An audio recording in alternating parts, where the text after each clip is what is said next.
Hello, Archie Dunlop here with Talking Astrology with Archie on Wednesday, January the 15th, 2025. There are a couple of birthdays today that I want to mention.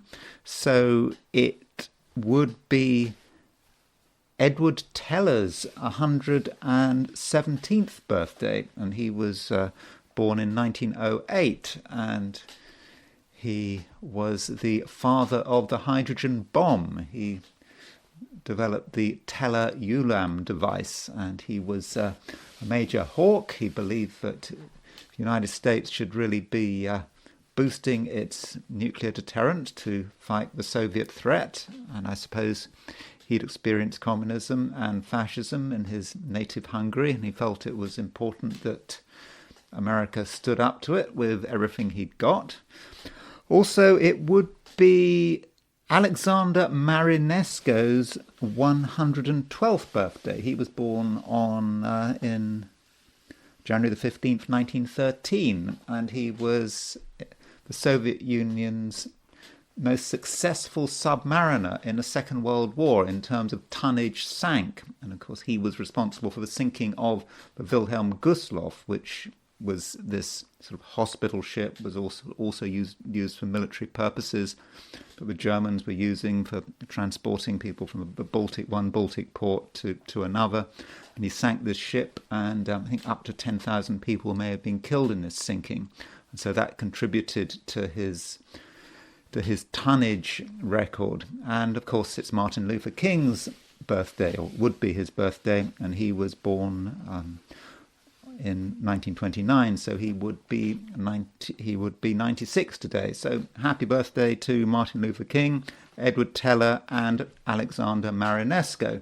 Now, as far as what I wanted to talk about today, it's the California fires. I should have kind of talked about the California fires earlier, but I kind of got distracted. So I want to look at a few charts relevant to the fires. For example, the chart of California itself, the chart of the fire, and the chart of the mayor of Los Angeles, and Gavin Newsom's chart.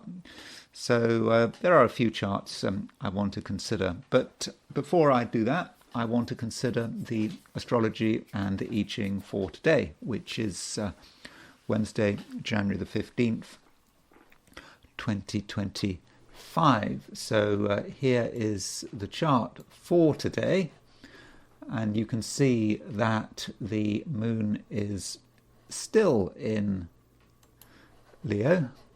Moon is at 17 Leo, so the moon is right in the middle of the sign, and it's the only planet in a fire sign.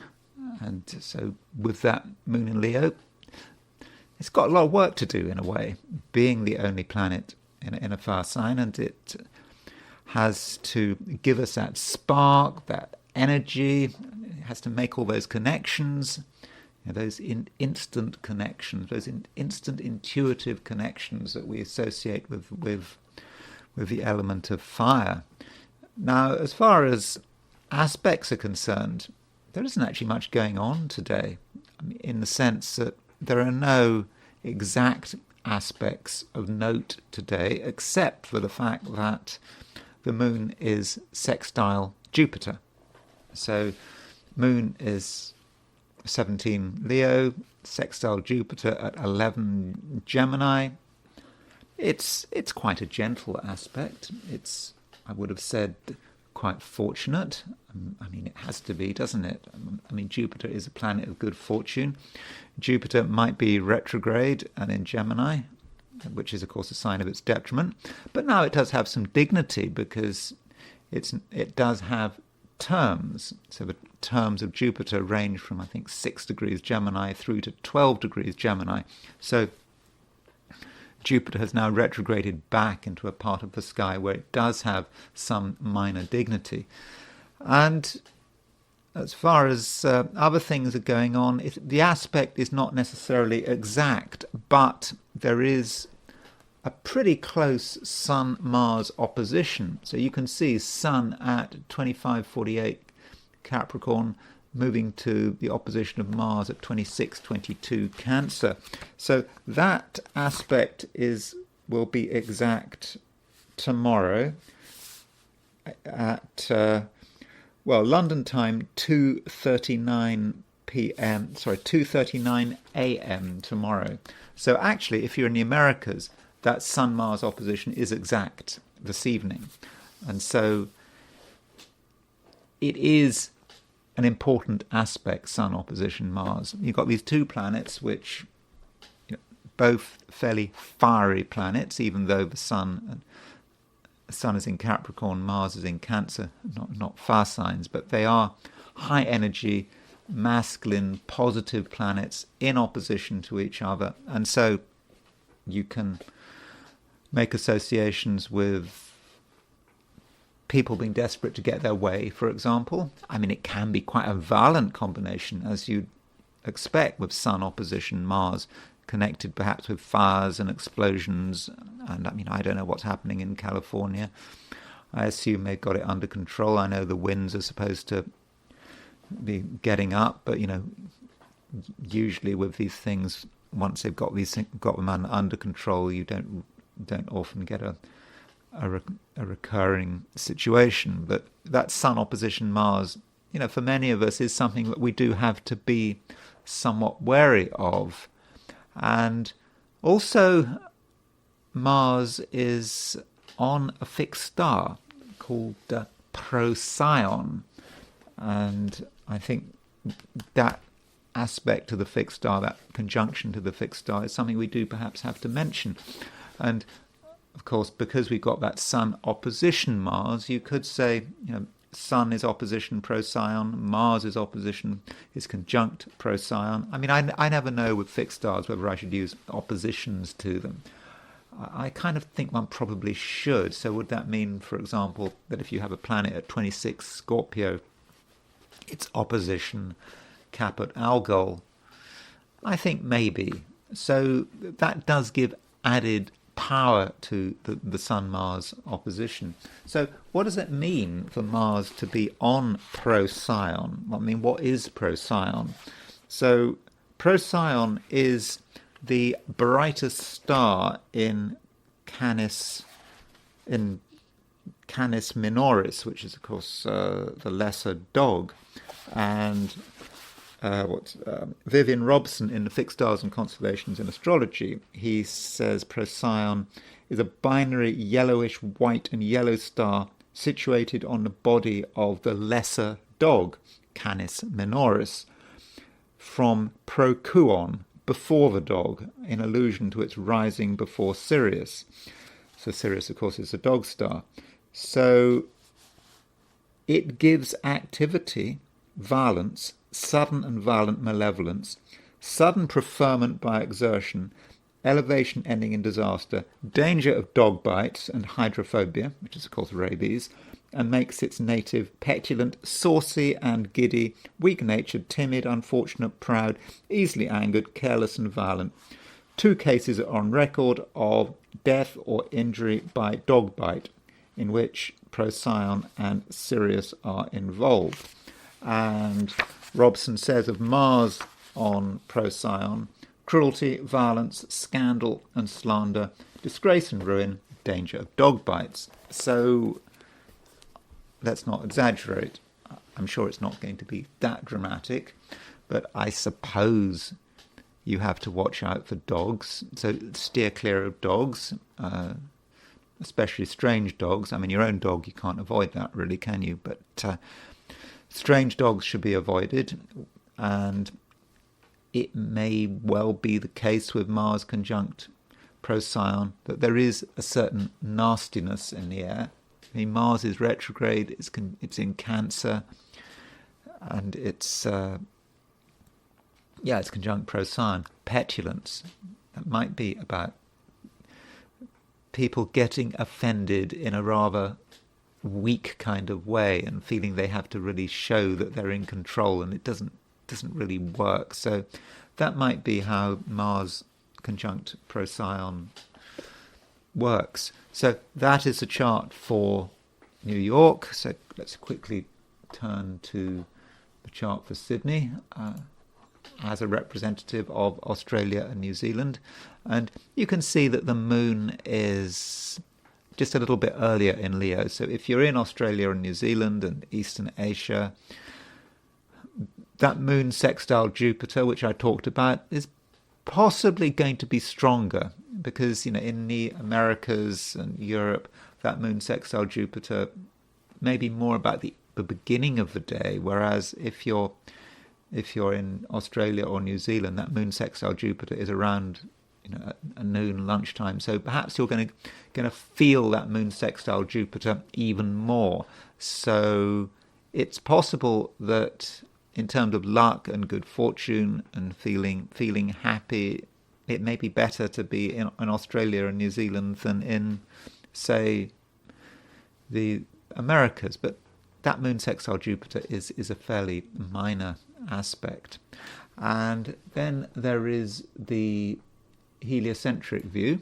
So here is the position of the planets.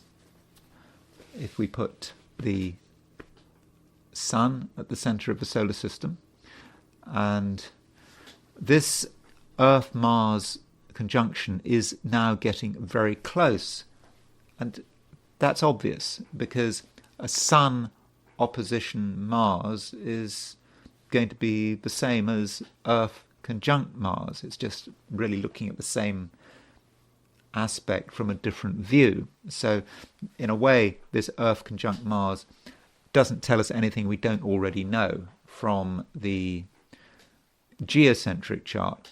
Yet we do notice the connection with Uranus, something I have been talking about for quite a few days, that Uranus and the Earth are making an exact sextile.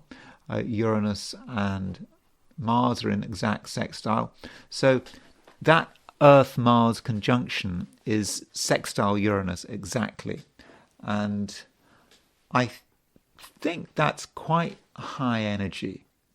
And it might indicate things happening, some of us maybe being a little bit nervous, hasty. We do want things to happen, but we might take things too far. And in terms of our own behavior, we should be a little cautious. I mean, Mars-Uranus sextile, it might sound nice, sextile, but there's a contact between Mars and Uranus. There's a contact between Uranus and that Earth-Mars conjunction. So, yeah, it could be dangerous, and I don't think there's any reason to do anything that is unnecessarily risky. And it may also say something about the news flow. What kind of news is coming in? What are we experiencing? And there may be a certain sense of drama. Another aspect we've got today is a sesquiquadrate between Mercury and Chiron. Now, that Mercury-Chiron sesquiquadrate, just to tell you how you spot Mercury-Chiron sesquiquadrate, I didn't look it up to see that Mercury and Chiron were in sesquiquadrate. I was able to see by eye that Mercury and Chiron were in sesquiquadrate. The reason I'm able to do that is because Mercury is at 7 degrees Sagittarius in the heliocentric chart. So if you've got a planet at 7, then it's automatically going to be sesquiquadrate a planet which is going to be at 22. So in other words, if you've got a planet at 7 degrees Sagittarius, it will be in sesquiquadrate or a semi-square to a planet at 22 Aries, 7, 22. You just add the 15. So if you get used to adding the 15, then it can make it just easier to spot semi-squares or sesquiquadrates without having to look up, without having to see a table of aspects. So Mercury sesquiquadrate Chiron is about perhaps the struggle to be different, to say something which gets attention.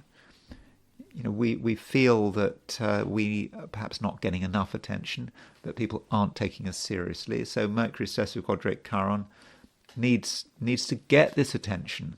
And in order to get attention, we might have to say something dramatic. We might have to almost plan something. What is going to confuse people, upset people? It all depends, whatever we need to do. Now, that doesn't mean to say that we have to take on board the Mercury-Chiron sesquiquadrate in its fullness. It may not be appropriate to be offensive, to say things which are completely over the top. But if we want to, I think we can. Of course, Mercury sesquiquadrate Chiron may give us the idea of being disturbed. That whole thing about the difference between comforting the disturbed and disturbing the comfortable. Chiron is something out there which may be wrong. That might be an injustice. Maybe people are hurting, and Mercury might, in the first instance, not want to be bothered. It's kind of easy to not think about suffering, and it may not just be the suffering of humans. I've been thinking that humans are just completely obsessed with their own suffering. I think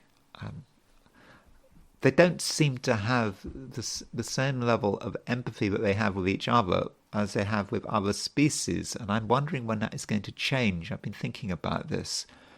We know that mammals have central nervous systems. Even we know that octopi are very sensitive, intelligent animals, yet we cut them up, eat them alive, whatever we do to octopi, and there isn't that kind of empathy. And one looks at the wildlife,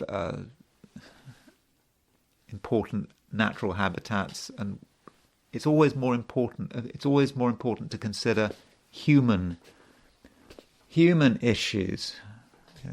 We get this here, affordable housing, obsession with affordable housing. I mean, it's great to have affordable housing, but in the name of affordable housing, the environment just gets torn to shreds. And it's kind of strange. When is humanity going to realize that it's not the only species on the planet? When is it going to genuinely have empathy for other species? And I do find that a bother. Anyway, I'm rambling. Sorry about that. But as far as the Mercury sesquiquadrate Chiron is concerned, it just may be that we may be disturbed by the suffering, not necessarily of another human. It might be of an animal or nature. Could be anything, but something is perhaps undermining our peace of mind, and that is something to be welcomed. We shouldn't be too comfortable, should we? So anyway, that's a heliocentric picture, and it will probably be fairly similar tomorrow. That Earth-Mars conjunction is not going anywhere. It'll still be active tomorrow, and similar, same thing with the Earth sextile Uranus, and of course it all reflects that Sun opposition Mars geocentrically, which we have today, and we also have tomorrow. So anyway, that's enough of the heliocentric picture, and I'm now going to look at the 12 signs in terms of today. So these are my forecasts for the 12 signs for today, which is which is Wednesday, January the 15th, 2025. Aries, you are feeling that something is happening. The pressure seems to be increasing, and the reason for this is that there is an opposition between the Sun and Mars. Now, this opposition might be exact today. If you're in the Americas, it might be exact tomorrow, but still today, tomorrow, you've got this opposition, and it is having an impact on you, and you might be feeling somewhat nervous, and you might also feel that there is a certain call to action. There's just something you need to do that you don't necessarily want to do, and you've got Mars in Cancer, Mars, your ruler, in Cancer, feeling that you want to be in control, that you want to perhaps even be left alone. But the Sun opposition is a challenge. It's telling you there is something that needs to be done, and it's not something that you're necessarily comfortable with. And you might get irritated. Sun opposition Mars is an irritating aspect, and it's actually quite an angry aspect. And if you're told to do things, you might not take it kindly. You might snap. I mean, that is possible. But you have to somehow accept that there is a challenge. So a challenge is different from just a random irritation. It's a reminder that there is something you need to do. And you might not want to do it, but quite possibly you have to do it. I mean, you have to do it. But still, in the first instance, there is that irritation as you get stirred, as you are forced to go beyond where you want to go. Remember, Mars, your ruler, is retrograde. As Mars goes retrograde into Cancer, there is a sense that you perhaps even want to retreat into yourself. I mean, not entirely, but anyway, you have to take on board that Sun opposition Mars and actually deal with the challenge and ask yourself what is necessary. And it just may be that perhaps someone who has authority, not necessarily real tangible authority, but they just might have moral authority. Someone with authority is suggesting that you do something you don't want to do. Of course, that someone with authority could be internalized. It could be your internalization of an authority figure. I suppose if one wants to get Freudian about it, it would be your superego. I mean, my understanding of Freudian psychology is that the superego kind of represents one's internalization of authority figures that one might have come across in the past, for example, one's parents, and you've internalized these authority figures, and your superego is just telling you've got to do something. You don't want to do it, but you know you have to do it, but you still are feeling a little bit annoyed about it. Now, the Sun opposition Mars can, in certain situations, be a fairly violent contact. And in certain cases, it might encourage you to overdo it. Internal anger can manifest in the external world. And I suppose in extreme situations it could lead to some kind of accident. And so don't get too frustrated, don't get too annoyed. Don't, for example, have sort of exaggerated movements because you're annoyed, and you have an exaggerated movement, and because of that exaggerated movement you do yourself an injury. I mean, I'm sure it's not going to happen. I just feel that I have a responsibility to tell you about that Sun-Mars opposition in its worst possible light. And I've just said that Mars is conjunct this fixed star Procyon, and so with that fixed star, you could get annoyed. You could even come over as being petulant, and that's not something you want to be, petulant. So if you feel annoyed or embarrassed, or someone is criticizing you, or you feel you have to defend yourself, consider your image. You don't want to appear petulant. And I think perhaps today you should make a special effort to be graceful, if that's at all possible. No, I think it's completely possible. So show some good grace today, Aries, even if you're doing something that you don't necessarily want to do. Taurus. Taurus, the moon continues moving through Leo. It doesn't actually do a great deal in Leo, except make a sextile to Jupiter. And, this sextile to Jupiter is going to be stronger if you're in Australia or New Zealand. If you're in the Americas and Europe, that sextile may be more about the beginning of the day. But I think overall you're still going to feel that moon sextile Jupiter. And that moon sextile Jupiter, to me, indicates that you probably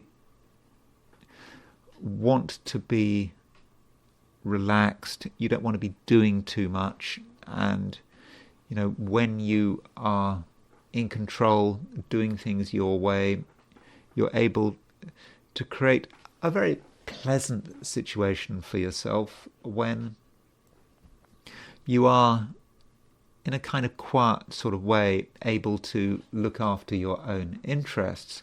And, that moon sextile Jupiter does give you a certain amount of luck, and that luck might have a financial dimension. Jupiter is in Gemini. There is a financial link between Jupiter and Gemini and Taurus. So with moon sextile Jupiter, you can do things which perhaps make it more likely that you're going to benefit in some way in a sort of financial sense. So I think that is possible. And even though you don't want to have aggravation, even though you want to take things slowly, if you are pushed, you are able to assert yourself. That won't be a problem. You can, show the world who you are and what's important to you. And I think that you're going to be listened to. And, that is a reminder that Pluto is now in Aquarius, and it's okay. It's been in Aquarius now for a couple of months, but still, Pluto in Aquarius is about you and how you see the future and your aims for the future. And if you feel that anything is getting in your way or you're being distracted, you can bring things back into focus very quickly. So that's something which I think is very much to be welcomed. And so overall, I'm not convinced that it's going to be a super dramatic day. As I said in the introduction to this video, or at least the astrology, the introduction to the astrology, I did suggest that there isn't much going on. And I think if you're left to your own devices, I think it's going to be a fairly straightforward day. Where the problems might come in is if you're spending a lot of time with other people. And the problem is the fact that we've got Sun opposition Mars. And that Sun opposition Mars does not impact you directly, but it could impact some of the people around you. And you might find that certain people are in a hurry. They are being maybe more assertive than usual, but maybe they're being assertive in a rather clumsy way. They just want things done their way. They're making demands. They feel it's very important to get their way, and you're not entirely convinced, and you don't really want to do things another person's way, because ideally, Taurus, it's going to be a day when you're fairly self-contained. That's how you like it, but it may be difficult completely ignoring the outside world when you've got these people just crashing around, wanting attention, not perhaps prepared to pay you much attention, not really prepared to listen to your needs, and it's just an annoyance. And I think Taurus, the best approach might be to just not take these things to heart. Let people crash around, let people make their big demands, let people complain, and you can humour them, you can respond to them, you can acknowledge whatever's bothering them, but that doesn't mean to say that you have to be totally distracted and do everything their way, because I don't think you do. And I think when push comes to shove, Taurus, I do think that you are going to be able to look after yourself, and also you're going to be able to look after your own financial interests. So I don't think there's much more to say, because astrologically today is quite sparse, especially from a Taurian perspective. Gemini, when I looked at the heliocentric chart, I noticed that there was a sesquiquadrate between Mercury and Chiron, and I think this aspect is something we maybe need to talk about. So Mercury is your ruler, it's sesquiquadrate Chiron, and it does seem to be a time, Gemini, where you feel that there is something you want to say, something you want to communicate, and it's important that you are taken seriously, that people are prepared to listen to you. And if they don't listen to you, well, what do? Well, you perhaps have to up the pace. And so if you take the view that Chiron is the maverick, then you might have to say something which is a little bit dramatic, and you may have to risk causing offence, because sometimes that is the only way of getting people to pay attention to you.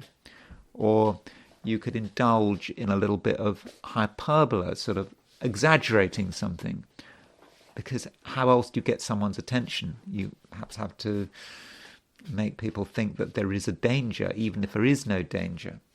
So that might be the kind of way you feel you should communicate. And I suspect you can actually get away with it, because you have a certain presence, and also you've got the moon in Leo, sextile Jupiter. Remember, Jupiter is in Gemini. So with that moon sextile Jupiter, it does seem that you're going to be able to communicate pretty smoothly, especially if you're in Australia or New Zealand, East Asia. But I think wherever you are, communication shouldn't be a problem, and I think it's important not to be distracted. So you have an idea about what you want to say and the facts you want to convey, and you just are able to stick with it. Now, you might find that some of the people talking to you are trying to evade the subject. I mean, that's possible. That's always the case, isn't it? But I do think that you're able to keep going and in the end get your message across. And yes, it may be the case, particularly if you're dealing with people who are really trying hard to evade the subject, who seem distracted, but it may be the case that you have to say something which is a little bit extreme, and that might be just the best way of getting a reaction. Also, Gemini, there may be something that bothers you. And I talked about the Mercury-Chiron heliocentric sesquiquadrate, talking about disturbing the comfortable and comforting the disturbed. We know which one are you. And you perhaps would like to be comfortable, but there may be something happening which bothers you. You'd like not to see it, you'd like not to know about it, but you do know about it.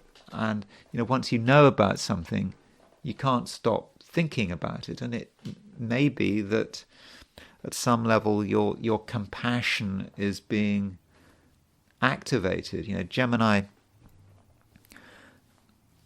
has a reputation for being a sign that is a little bit schizoid. And I'm saying this as a Gemini, by the way.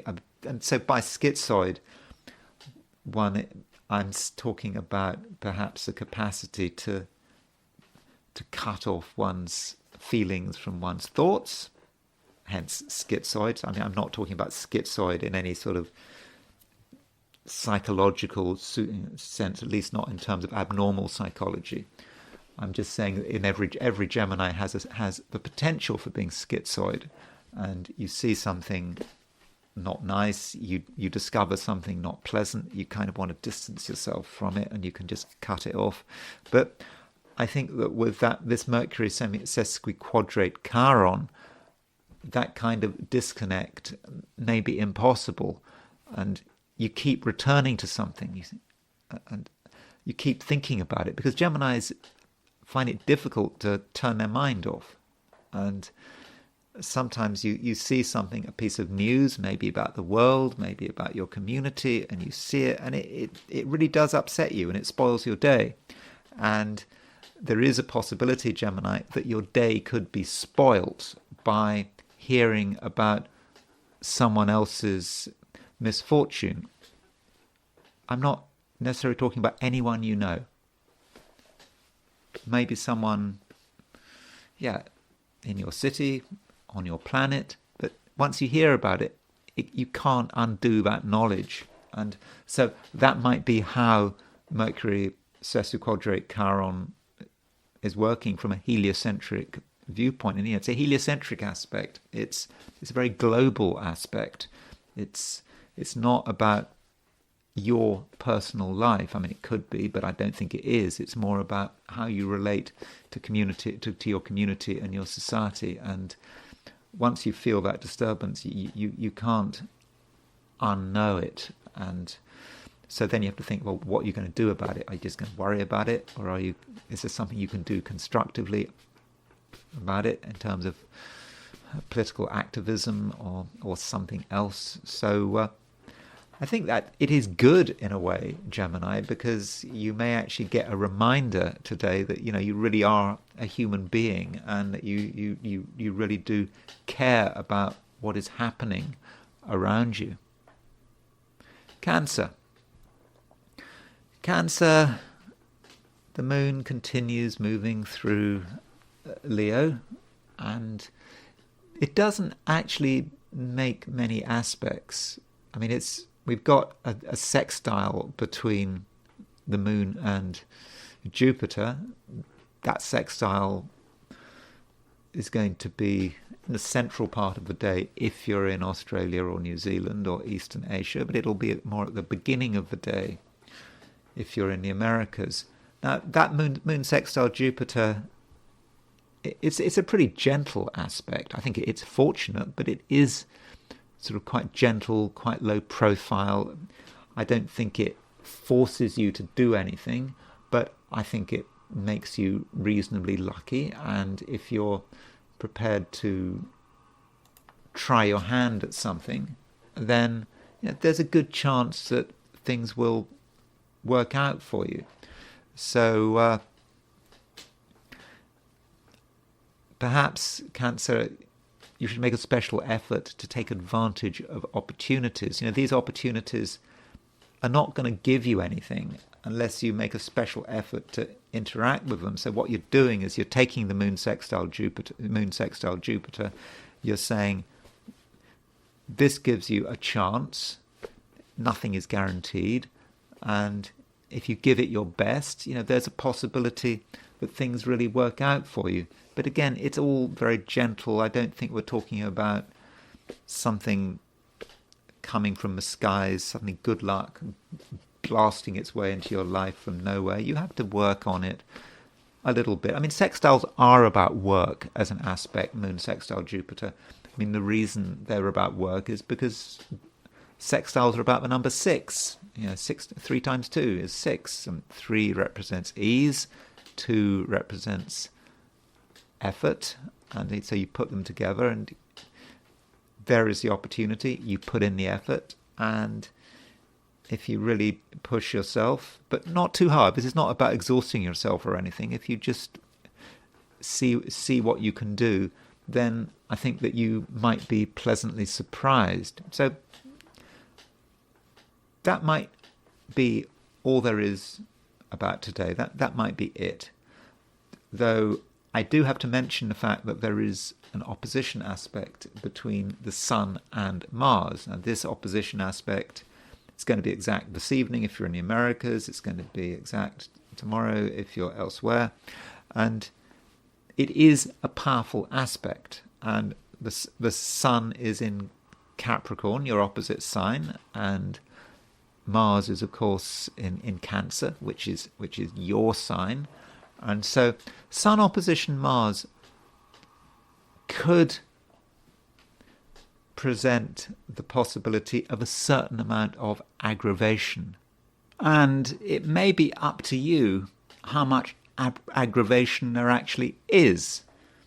How much do you want to rise to the bait? Some people may appear to be very annoying. And with that Mars in Cancer, you might feel that you just have to put them in their place. You have to make a fuss. But maybe you don't. Maybe you can be a little bit tolerant and just understand that, yeah, there's a Sun opposition Mars. It can't be helped. And you're perhaps going to be just more sensitive than usual to other people's behaviour. It may be that they behave in exactly the same way as they were behaving yesterday, a week ago, a month ago. But this time round, that Mars in Cancer, Mars in your sign, is causing you to overreact. On the other hand, with this Sun opposition Mars, it may be a time today and tomorrow where you feel that you have no choice. You have to make a fuss. And there's something you want to say, and you demand to be heard. But I just do get a feeling that it may all be rather optional. I have indicated that it can be a relatively harmonious day when you're going to be lucky, but in a gentle manner, nothing spectacular. But if you really want to create drama with that Sun opposition Mars, I think you can. Another point about that Sun opposition Mars, in extreme cases, I'm sure that it's not going to be an issue, but Mars is conjunct Procyon, and there is that association with dogs, and so maybe you have to watch out for dogs, stray dogs. I mean, I think that everyone does with Mars conjunct Procyon, but maybe you more than usual, but I think it's unlikely that anything is going to happen. Mars conjunct Procyon, we've talked about dogs, but I suppose there might be a metaphor here, or it might be symbolic of dogs or snarling behavior. It may not be a literal snarling dog, but it may be a snarling human being. I mean, who is doing the snarling?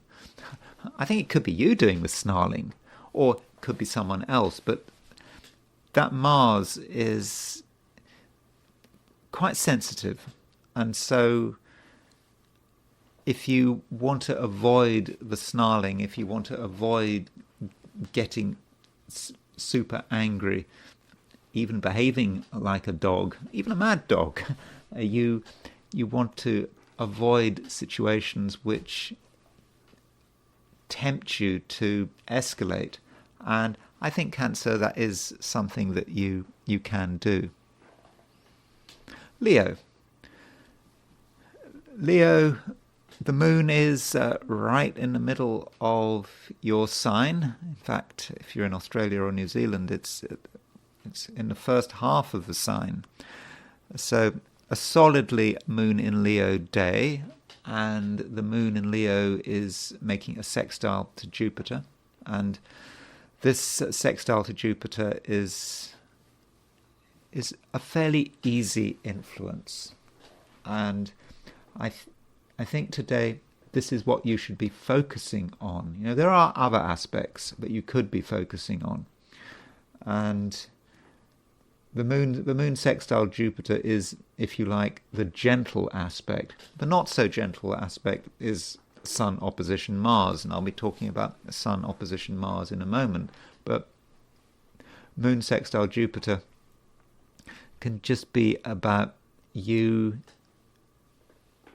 being able to get on with people, things not becoming too intense. That's important. Things mustn't become intense if you want to make the most of moon sextile Jupiter. And the moment you feel tension levels starting to rise, then that might be the time when you need to quit the scene. But overall, Leo, I think that you are able to keep the peace, because Moon in Leo indicates that you're quite sensitive to what's going on around you, and you know what can be said, you know what can't be said. I think you also know how far to push things. Moon is trine Chiron. Moon in Leo, trine Chiron in Aries. So Moon trine Chiron in Aries, you'll know where the fault lines lie. In other words, you'll know what it would take to cause disruption, to get attention. You know what it takes, and you also know where your limits are. And if you decide to cross those limits or go beyond those limits, well, it's up to you. So that moon sextile Jupiter can just be about you having a low profile social life, being there for people, and that might be it. I mean, it's not very challenging. It's almost a little routine, but it might be what you want. Yet the Sun, which is your ruler, is opposition Mars, and that has a different message. And I'm wondering if that Sun opposition Mars is optional. Do you have to take that Sun opposition Mars on board? And I don't think you do, provided you make a special effort to have a quiet life and to stay out of trouble. But that Sun Mars opposition is there, and it represents the potential for an irritation. Something could irritate you out of nowhere. You didn't expect to be irritated, but if you have an active life and you take things further than you need to take them, then it may all reach a point where all of a sudden you start getting angry. Maybe other people get angry as well. So that Sun opposition Mars could be dangerous. It could also be powerful, though. With this Sun opposition Mars, you're going to be able to assert yourself. That shouldn't be a problem. But the question is, what happens when you start asserting yourself? When you start to order people around, tell people what makes you annoyed, give people a piece of your mind. What happens? There is a possibility that things start to escalate. They escalate probably in your favour, but do you need that kind of drama? I mean, maybe you do. Maybe you feel that is important to you. Now, this Sun opposition Mars also could undermine your peace of mind. I mean, that's absolutely possible. You're trying to make everything easy for yourself. You're trying to sort things out. You want everything to be on the straight and narrow. That would be the Sun in Capricorn. Sun, your ruler, in Capricorn. Then Mars comes along and spoils things. Mars I think that Mars could represent something coming from your own mind, from your own unconscious. That is absolutely possible. But it could also be a person or a situation that you hadn't been fully aware of, that you had been ignoring. And because you were ignoring it, it's been allowed to get stronger and stronger.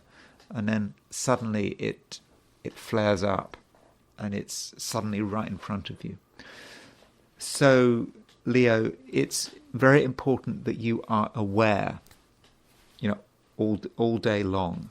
I mean, not just today, but tomorrow. Just be aware of things that could suddenly become super important, things that you maybe had delayed, almost to the point of forgetting about them, and you kind of assume that maybe you wouldn't have to deal with them for years, but suddenly you have to deal with it, and that could be Sun opposition Mars.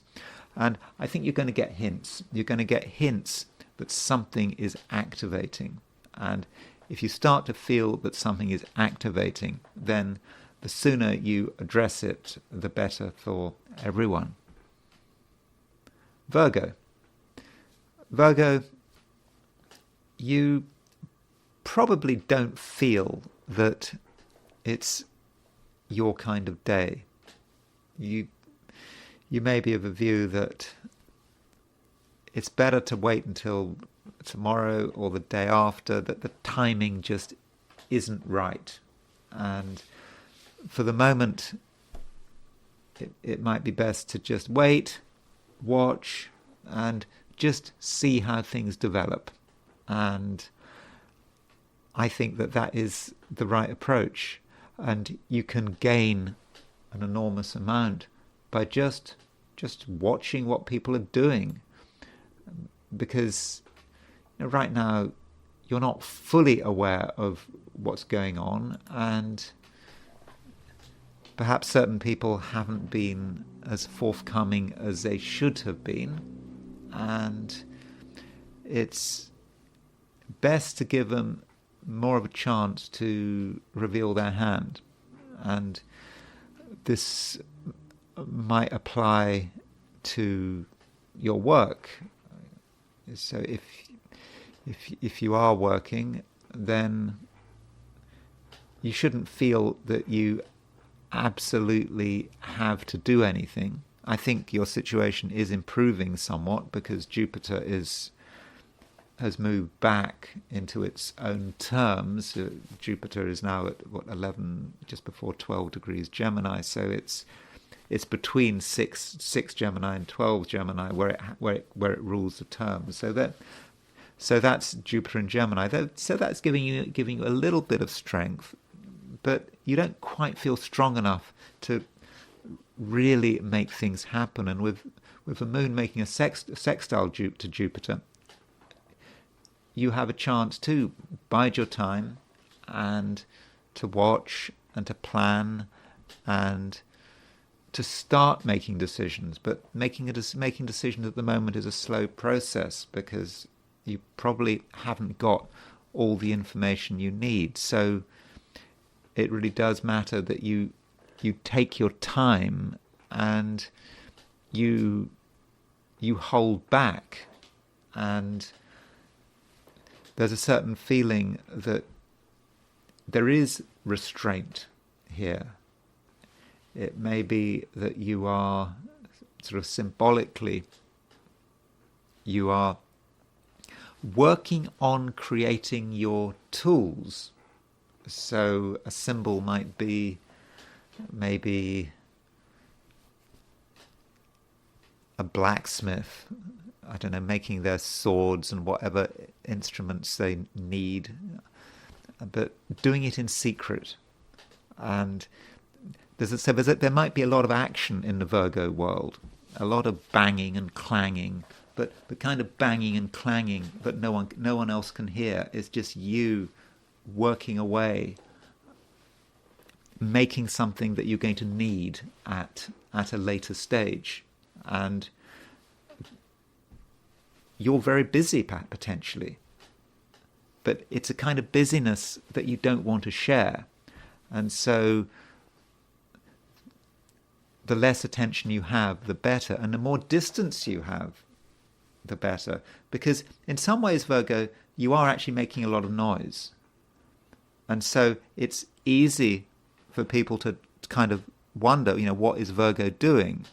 And so they might ask questions. So you want to be in a situation where you get as little attention as possible. And that might not be entirely easy, but it is, I think, something you can do. And really, that's it. That's all I want to say for today. There is not astrologically a huge amount happening at the moment, though the moon is going to go into Virgo soon. And so with the moon moving into Virgo today or tomorrow or the day after, there should be a change. And with the moon moving into Virgo, I think it's going to be easier for you to reveal your hand.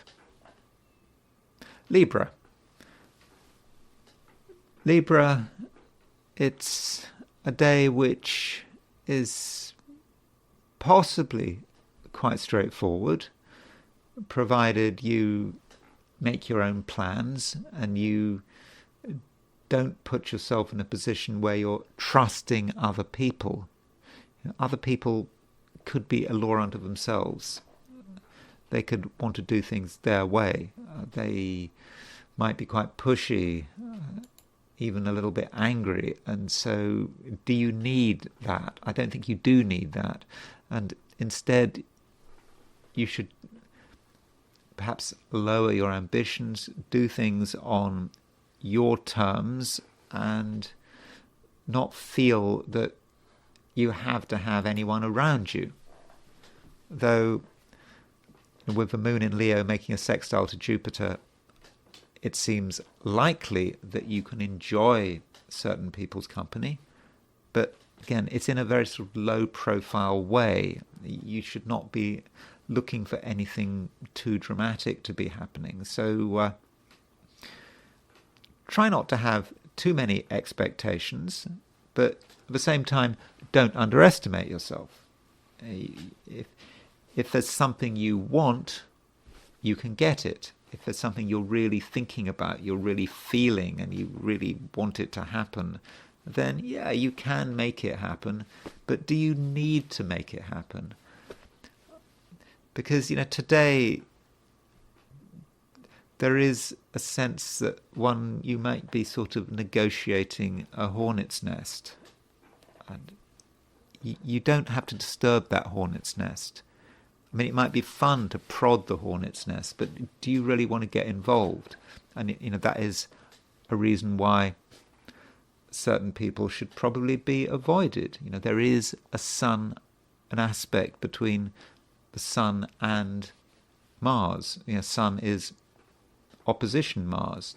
And so with Sun opposition Mars, that's saying something about other people, I think. Mars could be representative of another person who is angry, who might have a chip on their shoulder, who wants to be in power, wants to have control, but they nonetheless have a fundamental weakness which is quite obvious. But because they have a certain weakness, that makes them defensive and petulant and not nice to be around.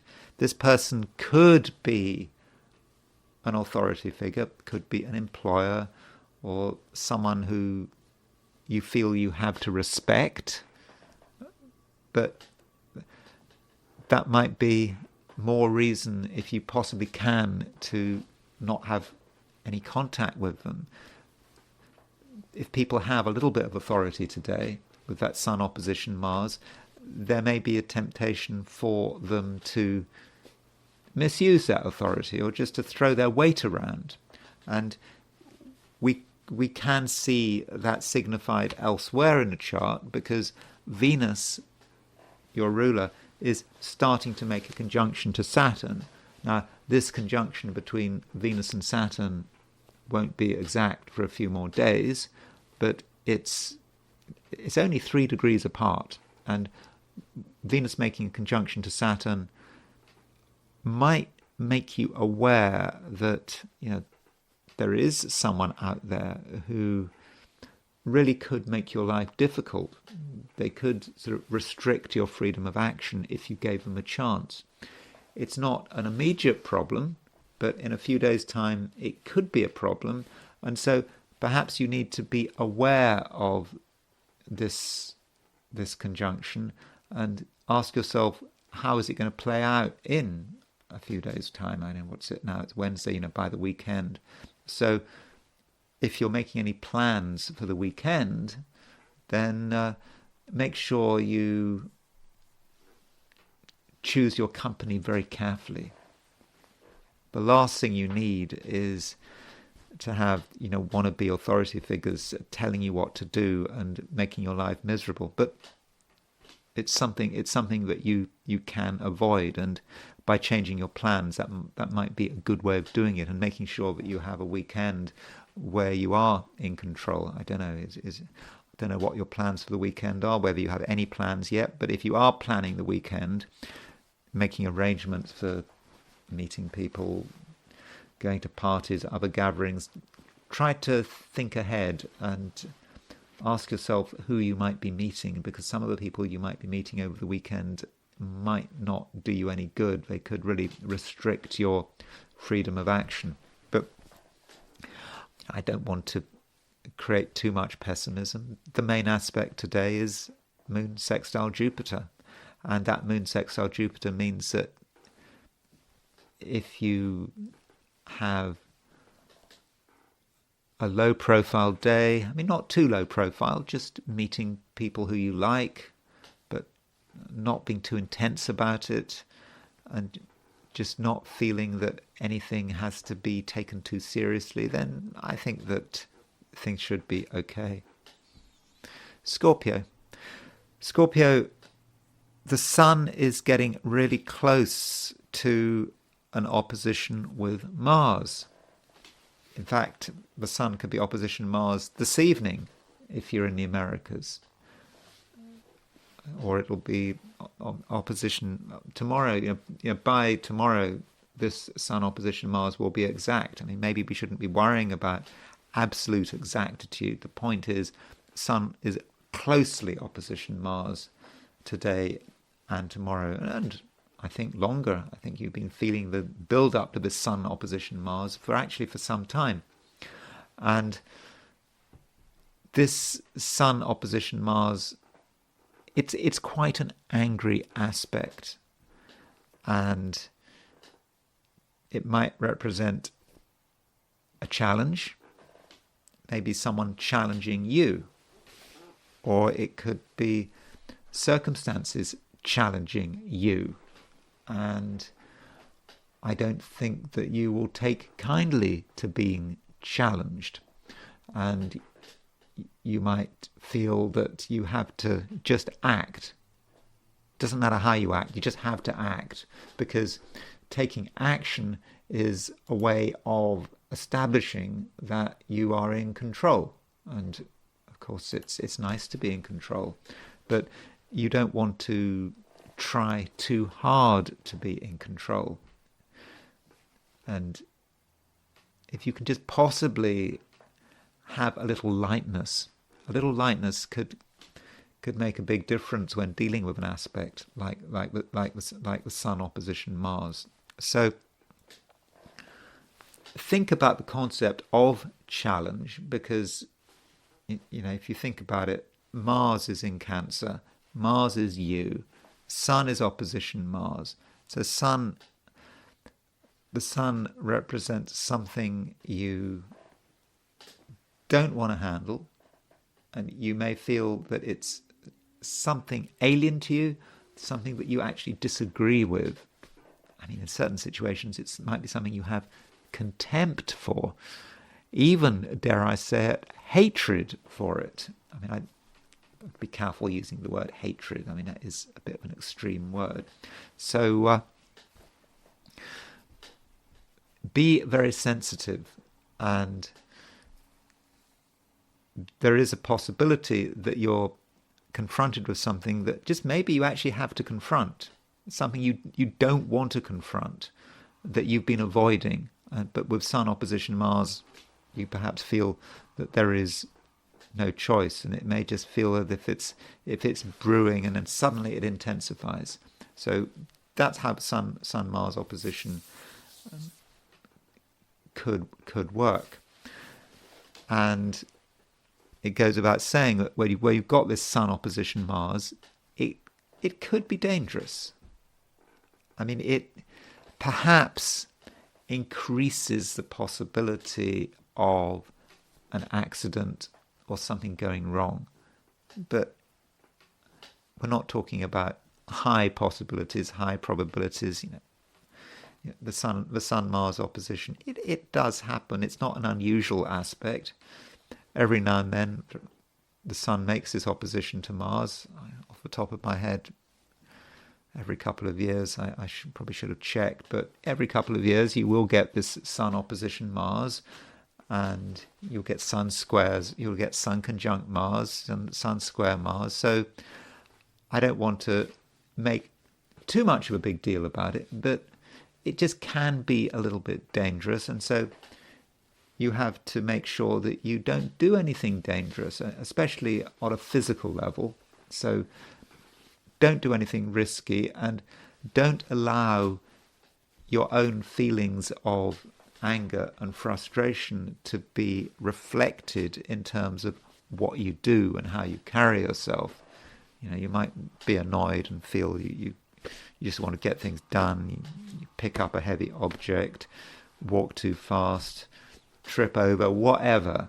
So take it slowly, and when you do start feeling angry, annoyed, irritated, just be aware of that feeling. And at the moment you start to feel that way, physically just slow down, and don't allow that Sun Mars opposition to manifest too much in the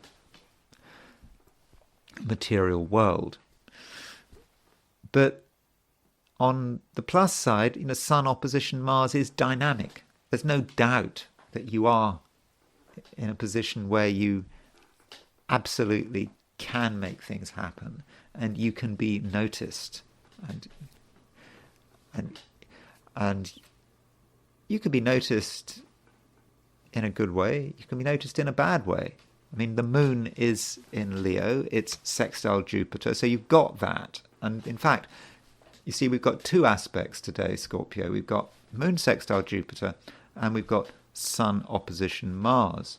And what you don't want to do is get completely obsessed by the anger and the dynamic tension of the Sun opposition Mars. It's not all there is. That moon sextile Jupiter is a more relaxing influence, but it can actually be quite useful. It can be useful in terms of being constructive, in terms of your ambitions. So if you've got something you want to do, something you want to achieve, you don't have to use the anger and the dynamism of that Sun opposition Mars.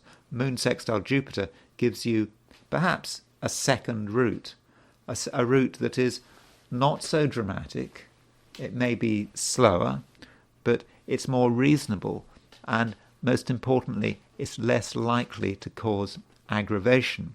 So Scorpio, if there's something you really want, or there's something you feel that must be resolved, then it is actually possible, but there are two ways of going about it. You can take the quiet route, not so spectacular, it's slower, or you can take the dramatic route. And I suspect that in most cases, the quiet and considered route is the better route to take. But it's up to you. You perhaps have to decide, what is most appropriate given the situation. Sagittarius.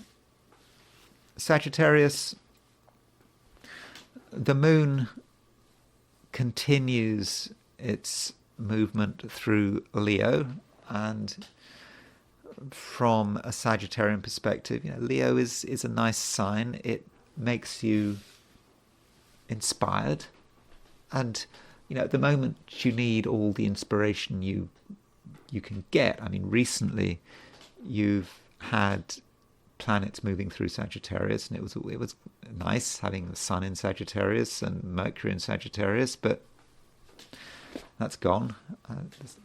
There's nothing in Sagittarius. The Moon is the only planet in a fire sign, and so that Moon in Leo really needs to be cherished, and it gives you the opportunity to be a real Sagittarian. And being a real Sagittarian is about seeing possibilities, not being restricted to any place, to any state of mind, and also understanding the underlying connections and just seeing where things can fit together.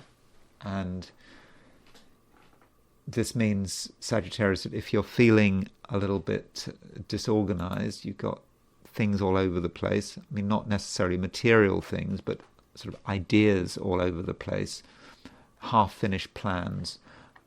Then with this Moon in Leo, sextile Jupiter, there's a chance, Sagittarius, that you can really start to bring things together. And I think it's going to be easier than it was a day or two ago. Not just because the Moon is in Leo. As I was saying yesterday, Jupiter has now moved into a section of the sky between 6 degrees Cancer and 6 degrees Gemini and 12 degrees Gemini. So this part of the sky, Jupiter does have rulership of. So Jupiter is in its own terms, and with Jupiter being its own terms, this gives you a new strength that you really didn't have before. And so that is allowing you to make connections and to see how you can bring things together to maximize your impact. And don't forget about the social dimension. It's possible that recently you've had your doubts about certain people. You may have felt that they weren't being sufficiently supportive.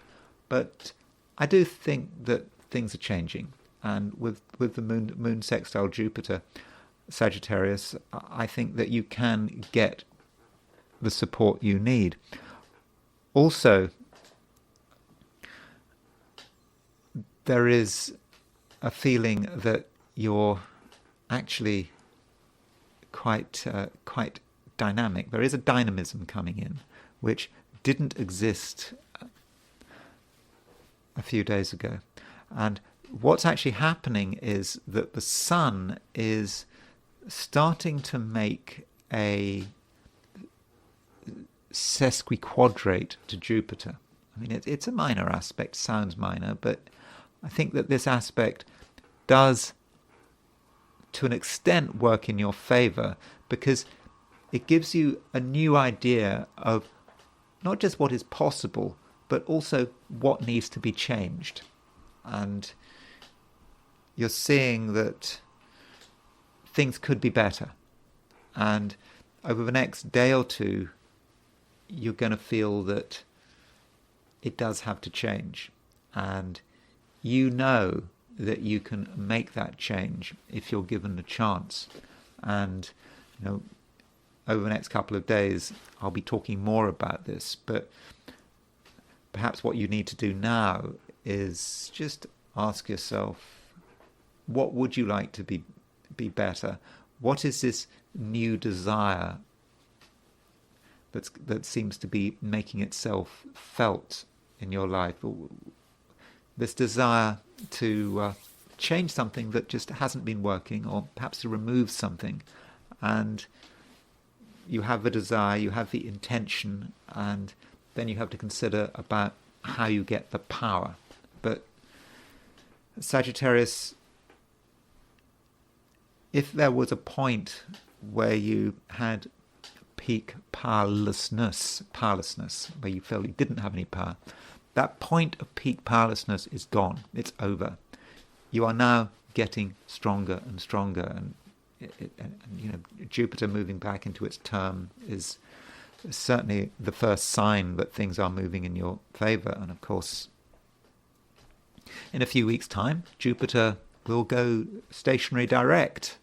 That happens on February the 4th. So that's more evidence that things are going to get better and better as the year progresses. And of course, in June, Jupiter moves into Cancer.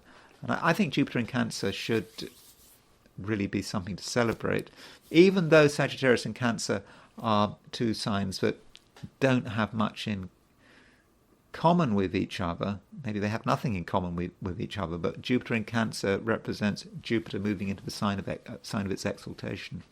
And that's when really things can start moving, if provided you handle that Jupiter in Cancer energy correctly. But I'm really looking too far ahead for the moment. But I just wanted to give you the message that things aren't getting any worse. They are indeed now getting better, Sagittarius. Capricorn. There is this aspect between the Sun and Mars that can't be avoided. The Sun is in Capricorn, which is your sign, obviously, and Mars is in Cancer, your opposite sign. And so with this Sun-Mars opposition, it does seem that there are things that could make you angry. I mean, maybe even very angry. There are annoyances around, and it's a situation where you don't have to get annoyed, but you at least need to be prepared, and you need to really feel that you can make things happen, and that if things aren't going your way, you can assert yourself. And so, where is the annoyance coming from? It just may be another person, or it just might be a situation that is not personal, like you can say it's all about one person. It's just a situation that you don't have control over. You'd like to have control over it, but to an extent it's a law unto itself, and it just may be hard work trying to deal with it all, and that's why you might get angry. And so with this Sun opposition Mars, you've got to be a real Capricorn. Sun in Capricorn. Don't allow yourself to be too heavily distracted.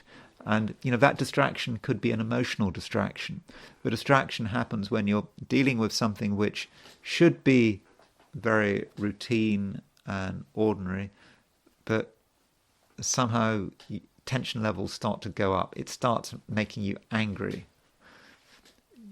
Your blood pressure starts going up. I'm not saying it's literally going to go up, but it's something you don't really want to have to deal with, but you are having to deal with it. And the question is, what do you do?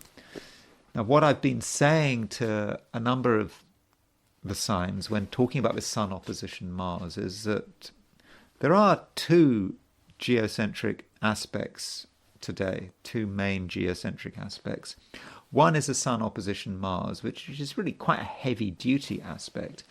There's also Moon sextile Jupiter. And to an extent, it might be best to tune into Moon sextile Jupiter. And Moon sextile Jupiter, from your perspective, is about preparation, making sure that you do what you can.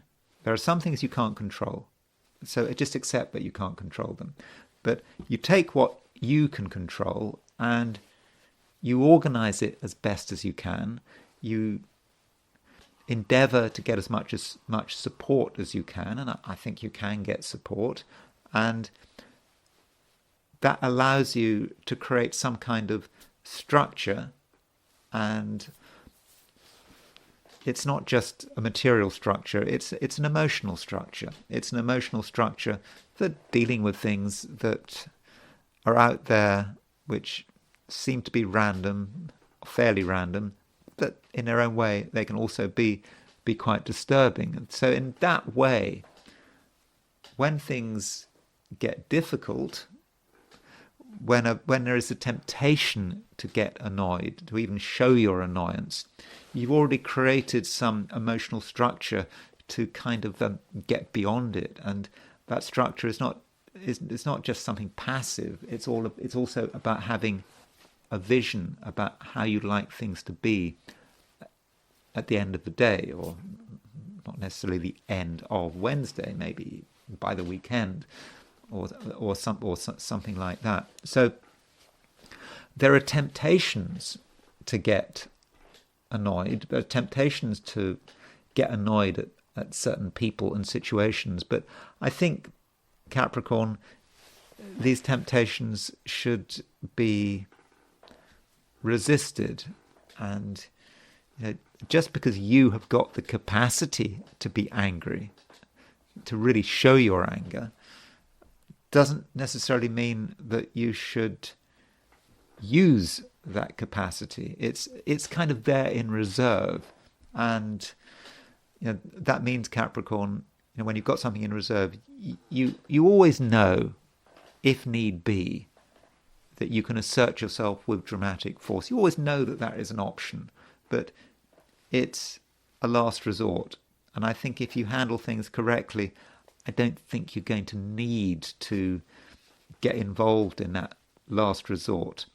And I think you'll be helped by getting some outside support. There are some things from the outside world which are definitely a negative, but there are other things that are a positive. And I do think with that moon sextile Jupiter, there are certain people out there who understand you and who are prepared to give you cooperation and perhaps even a bit of advice. I know one thinks of always Capricorn giving you advice, but it may be a situation where you can actually benefit from another person's advice. Aquarius, moon is still in Leo, which is your opposite sign, and so with the moon in Leo, there is maybe a sense in which you do have to consider what's happening out there, and you can't be of a view that you are an island, that you don't have to worry about other people, that other people don't matter. Moon in Leo making a sextile to Jupiter actually indicates that you can get support and help, if need be, from other people, and you are quite sensitive to their needs, or at least you can be sensitive to their needs as well. So if you're getting help from other people, then they can give you help. So don't feel that you have to do everything on your own.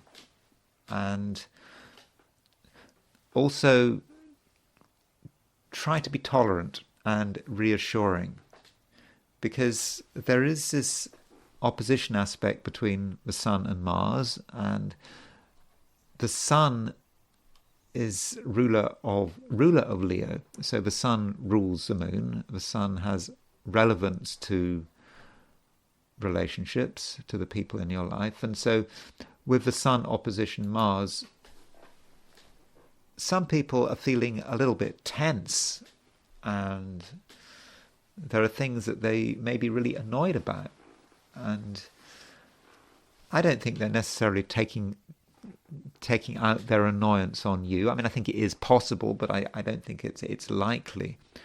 But if you can be sensitive to other people's annoyances and other people's frustrations, that would make things easier, and it would also help explain people's behavior. With Sun opposition Mars, some people may be behaving in a way that doesn't make a huge amount of sense, at least on the face of it. But when you really try to understand what's happening, Aquarius, then the picture will become a lot clearer, and you will see what's going on. So other people and the social environment in general, you just have to be aware of it. I think you and other people can be mutually supportive, but really try to consider what that Sun Mars aspect is about. And just some people are annoyed, and if they can get that annoyance out into the open in a constructive way, that would be really good. And so maybe you can help people get whatever it is they need to get out into the open. You can help them do it, but of course you have to be quite subtle about it. You know, direct questioning might not be the way forward. You perhaps have to listen and use your intuition to kind of work out what is the most likely scenario. And if you actually feel that you've understood that likely scenario, you get an idea about what is bothering someone, there's a good chance that your ideas are correct, and it might be a situation where you need to trust your intuition, and you can understand the truth, perhaps, without having to ask intrusive questions. Pisces. Pisces, it's difficult to know what the main aspect is today. You know, there's one aspect that becomes exact today, for sure, and that is Moon sextile Jupiter. We also have an opposition between the Sun and Mars, and that becomes exact late in the day if you're in the Americas, but it's exact tomorrow if you're elsewhere. And the Moon sextile Jupiter should work in your favor.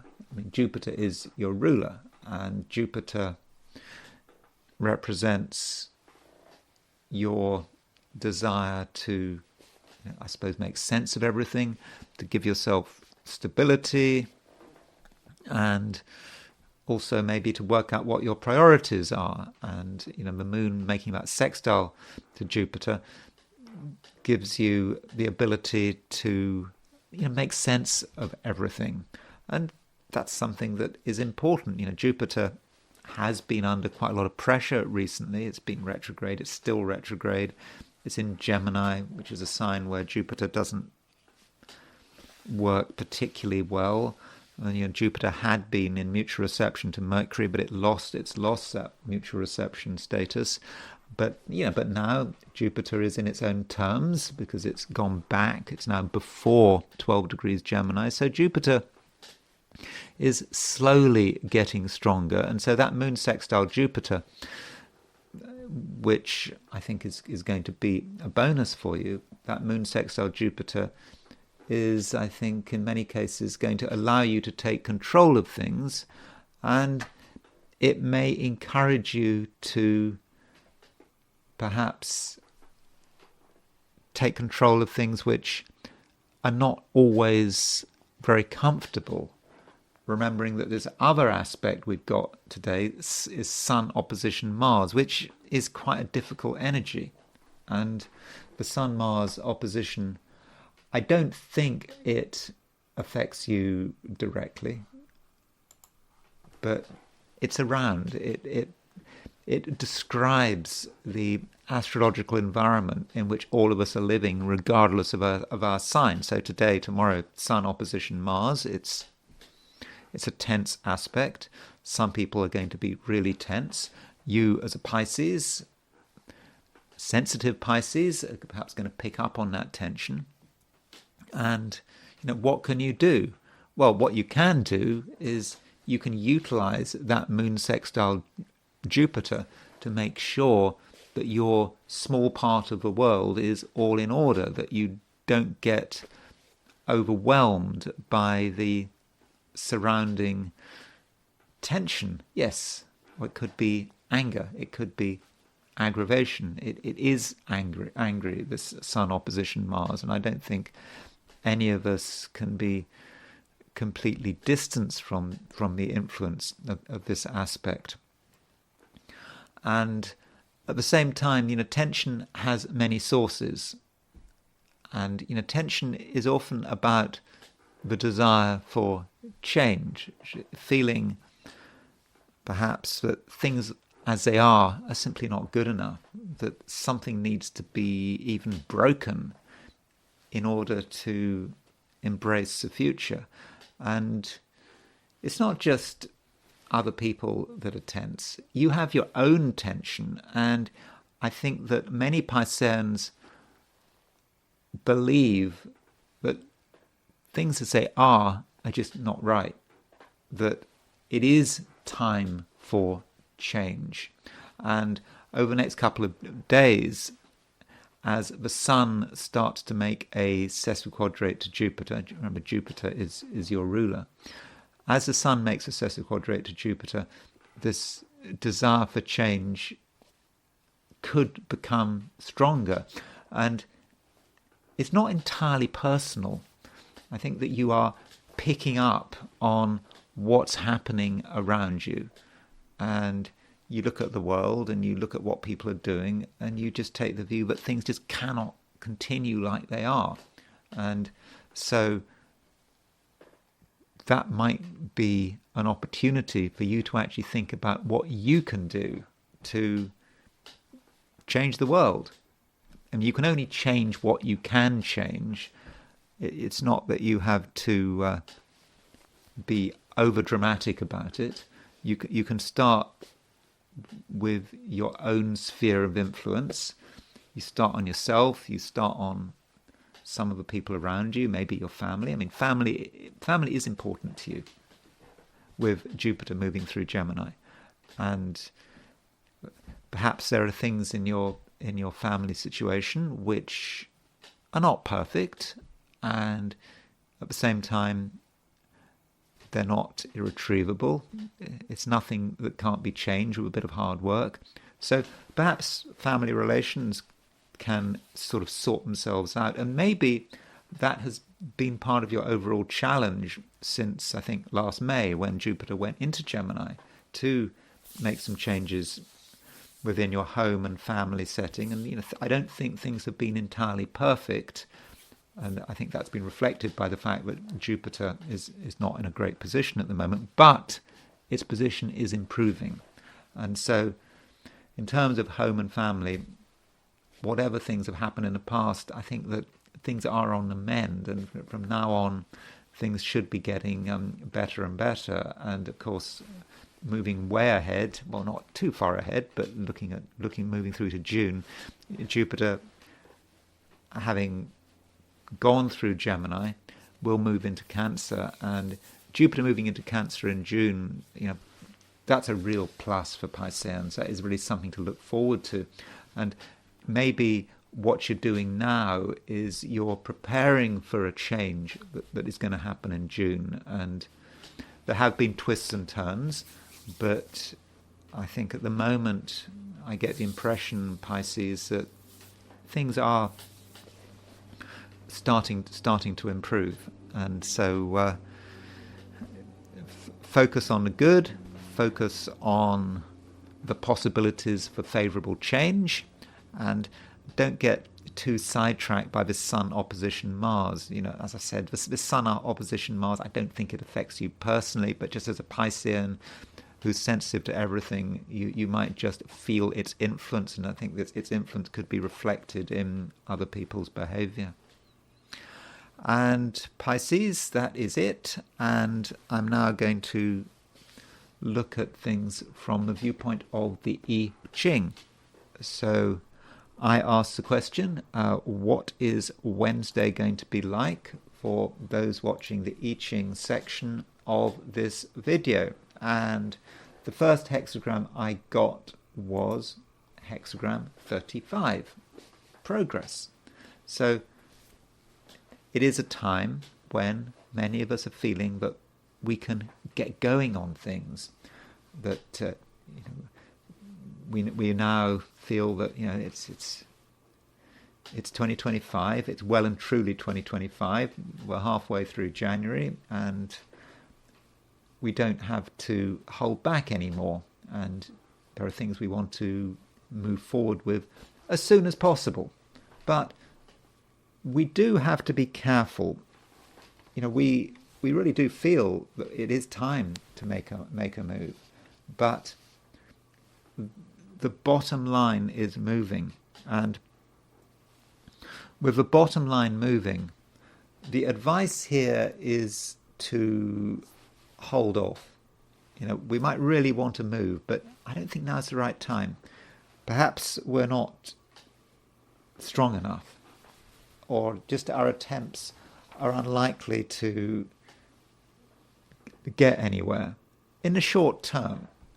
And it may have something to do with the astrological environment. And I've been talking a lot about the Sun opposition Mars. I think the Sun opposition Mars, which is exact today and tomorrow, this Sun opposition Mars could be a difficult influence. And if we're trying to make progress under the influence of this Sun opposition Mars, it may be hard work, and we might get angry. Other people might get angry, and we have to just listen to our feelings and just hold off a bit. We'd have our doubts. It's okay to have doubts. And, okay, some of our doubts might be unreasonable, but we have doubts which are real. And so it's not that we're abandoning anything. We're just giving ourselves a bit of time to actually understand what is going on, and perhaps to understand why in the short term we can't make progress. Now, bottom line moves. Now, with a bottom line moves, that means, of course, we move to a second hexagram.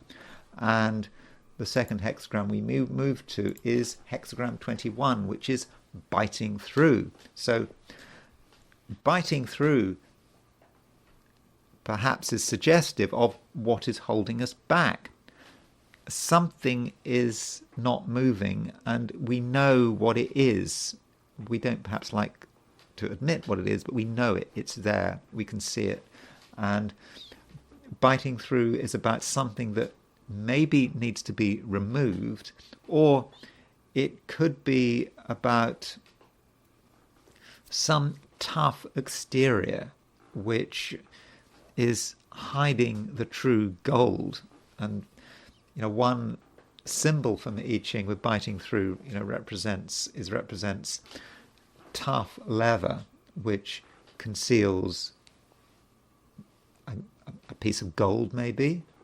And if we want to get to the gold, we have to get through that tough exterior, and it's hard work. We have to be careful. We don't want to break our teeth because it is biting through. We don't want to bite into something that smashes our teeth up. So take it slowly, and going back to progress, just try to be aware of what it actually is that is holding us up. And it may well be our own psychology, or it could be someone else's psychology, because this hexagram biting through is actually about penalties. And what does one do if someone is doing something wrong, is behaving inappropriately? And the I Ching is saying, well, it's not about punishment for the sake of punishment. There is a suggestion that people can be reformed, and you've got a difficult exterior, but deep down there's a heart of gold. I know that sounds a bit over-optimistic, but there may just be other people holding things back, and you need to get through to them. And with this Sun opposition Mars we have, there is a strong personal element to that Sun opposition Mars. You get the idea of people being angry, people being unreasonable, and unreasonable people are making progress very difficult. So we could have to deal with unreasonable people before we can make progress ourselves. And can we change their minds? But maybe that unreasonable person is us. There may be something that we're not being reasonable about, and that's actually the thing that is preventing us from making progress. So I think it's a time where we need to show a great deal of self-honesty, be honest about ourselves and how we might be sabotaging our plans for the future. And, biting through. We bite through. We do find that heart of gold. We find what we're looking for, and we realize in the end what changes need to be made, and then we can really start making progress. And now I want to transition to the fires in California. I haven't sort of covered them in the past. I know it's been going on, and I know it's been sort of a major tragedy, but for some reason it's only very recently that I've sort of paid attention to it. And so I wanted to perhaps start by looking at the chart of the fire. I mean, I don't know whether we can say exactly when the fire started, but this Palisades Fire, let's have a look at the chart. So one chart we can look at is this. I've set it for Malibu. I mean, I don't think it matters where I set it for. I mean, all these places are pretty close to each other, and it's an approximate time. I think 10:30 on January the 7th was when the first call was made. So this is not, of course, the time the fire started, but it gives us a general idea. So the call coming through is, of course, Mercury. Mercury on the midheaven, Mercury in Sagittarius. You could say, well, that is news about a fire. I mean, very, very literally. And so that's the first thing to point out about the chart. So it's not really describing a fire, but it's describing the events, maybe. And Mars had just made an opposition to Pluto. So I mean, Mars opposition Pluto, I mean, again, that's not particularly about fires, but it's more about, I suppose it's more about drama in general, and something very intense and getting everyone's attention. So you could say that there is a certain Mars Pluto feel to this whole thing. Moon's in Leo. I mean, you have to have something in a fire sign. So you've got Mercury in a fire sign. You've got Moon moving to a trine of Mercury. So again, the Moon trine Mercury is about communication. It's about the message getting out that there is a fire happening. Though that chart, again, I don't find it particularly incredible.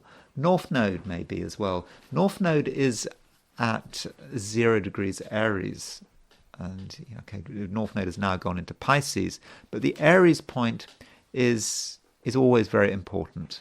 And so with a North Node at 0 degrees Aries in a fire sign, that is about people. It's about connections, and somehow, perhaps, the fire just had to happen with that North Node in Aries. That was the event which reminded the world that, hey, North Node is in Aries.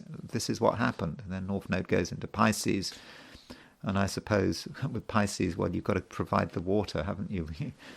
North Node in Aries represents a fire, then it goes backwards into Pisces. Yeah, and you've got to find the water to put the fire out with.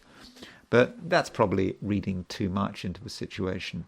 I think just overall, I don't find the chart for when the fire started especially impressive. It's more about how it impacts the United States and California and certain individuals, like the governor of California or the mayor of Los Angeles. So let's start with the United States. I know it's a local event, but it's clearly grabbed America's attention in a big way. I mean, indeed, it's grabbed the whole world's attention. And so here is the United States' chart, and I will put the chart for the beginning of the fire on the outer wheel. And what I notice is United States' Mars-Uranus conjunction. Now that Mars-Uranus conjunction, the association, particularly as it's on a descendant, you'd associate it with foreign enemies. But in this case, it's the enemies from within, and it's about an internal, a domestic disaster. And the planet that gives us the clue is Saturn. So Saturn was at 15 degrees 4 minutes Pisces when the fire started. And so Saturn is just past the opposite, is past the opposition of of the United States' Uranus, and it's moving towards the square to the United States' Uranus, and it's moving towards the square of the United States' Mars. And in fact, Saturn is, I think, within a few arc minutes of the Mars-Uranus midpoint. So Mars-Uranus, it's a pretty wide Mars-Uranus conjunction that the United States has, but Mars-Uranus is a general significator of accidents, disasters, mishaps. And so with Saturn on the Mars-Uranus midpoint, that seems to symbolize the fire very closely. And if you're into whole sign houses, Saturn would be in the 4th house. I mean, it's in the Palisades 3rd house, transiting Saturn, in America's Palisades 3rd house. But still, it's really at the bottom of the chart, Saturn. So it's perhaps talking about some sort of domestic threat rather than anything in terms of foreign countries. And the domestic picture is reinforced when we look at the nodes. So United States has as its IC 1 degree 3 minutes, 1 degree 3 Aries. So the North Node is making the conjunction to the United States' IC. So it's something happening at home, and I do think that this North Node in Aries somehow is about the fire, although that might not seem immediately obvious. That's not the kind of association one generally makes with the North Node, but it is because the North Node is in Aries. And in terms of the news, there was a full moon, I don't know, 6 days after the fire. And there is this controversy about whether full moons can take action before they happen. And I think there is some evidence that they actually do. So you had the full moon on January the 13th, but it may be in the run-up to the full moon, that full moon can actually have an impact. And that full moon was at 24 degrees Cancer. And so the United States has its Mercury at 24 degrees 12 Cancer. So full moon on the United States' Mercury is, that's when the news comes out. That is the realization the realization that something very dramatic has happened. Now, going back to that Mars-Uranus conjunction, that Mars-Uranus conjunction is on the United States' descendant. And with Mars-Uranus conjunctions, there is a certain tendency to project, or any aspect on any planet on the descendant. You project it. You say, well, it's not my fault. It's not our fault. That's Mars-Uranus.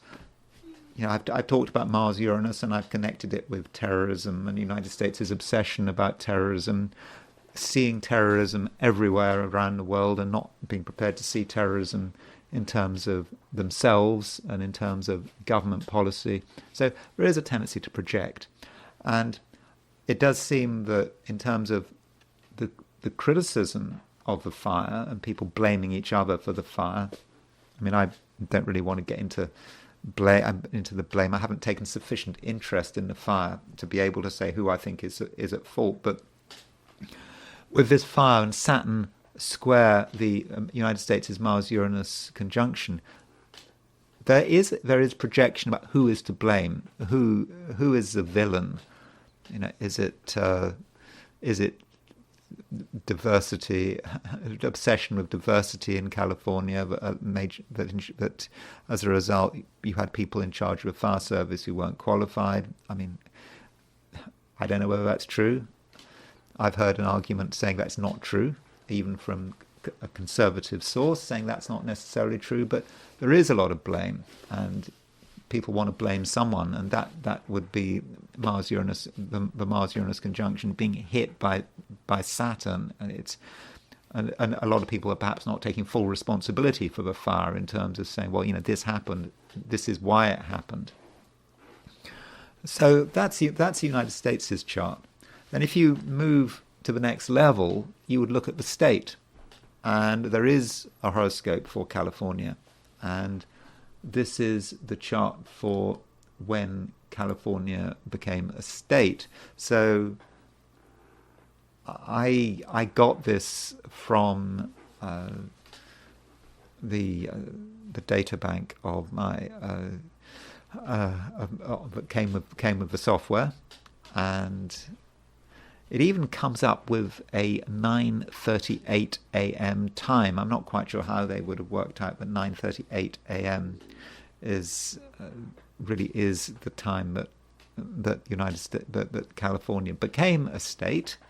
But if this is a valid chart, then one might notice a couple of things. Firstly, we notice this Moon-Venus conjunction in Scorpio.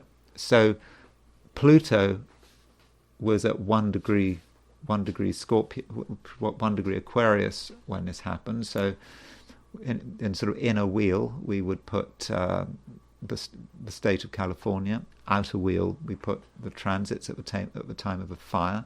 So Black Moon Lilith, transiting Black Moon Lilith, was at 0 degrees 32 Scorpio, and Pluto was at 1 degree 17 Aquarius. So there was a Black Moon Lilith Pluto square transiting at the time of the fire, which was potentially hitting California's moon and certainly hitting California's Venus.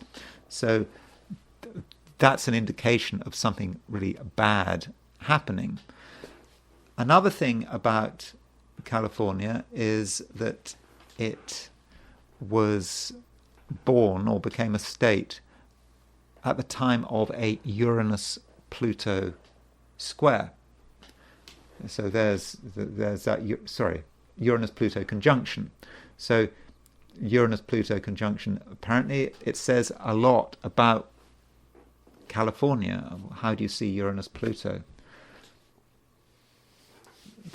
The great desire for freedom, a fanatical desire for freedom. Uranus is freedom. Pluto is the obsession. Let's break free. And I suppose you might also connect that with technology, transforming technology and everything happening in Silicon Valley. I know a lot of companies in Silicon Valley are moving to places like Texas now. So maybe that part of California is now coming to an end. But Uranus-Pluto was under pressure because at the time of the fire, Mars was at 29 degrees 30 Cancer. So Mars was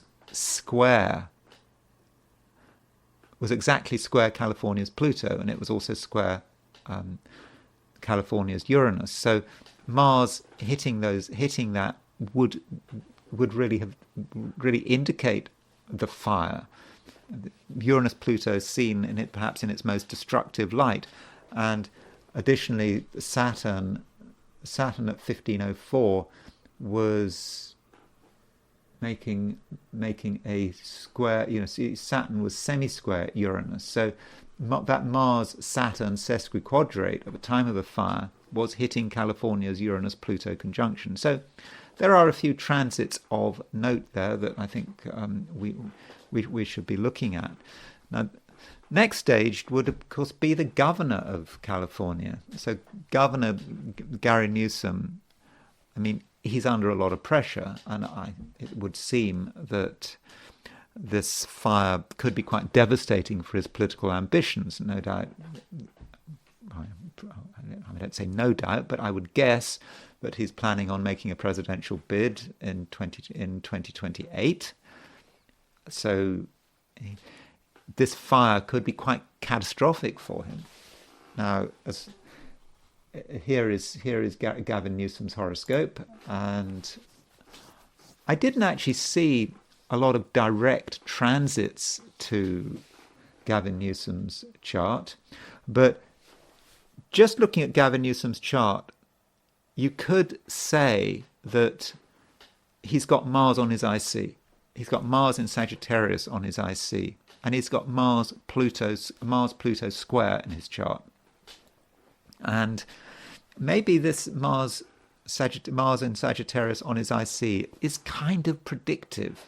It's saying how it's all going to end up. The fourth house is often seen as, in astrology, can be seen as the end of the matter. So Mars in a fire sign, Mars aggravation, his state burning down.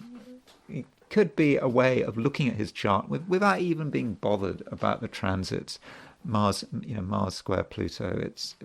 It fits the kind of experiences that he is attracting, and of course, when he becomes governor of California, straight away his state is attracting these kind of events. And of course, as governor, he's kind of like the head of state of California. So maybe Gavin Newsom's chart is saying something about the state and what the state is attracting, while he is governor. And I did look at his transits at the time of the fire, and I didn't actually find anything particularly impressive. He had sort of Neptune was opposition his Uranus sort of fairly widely.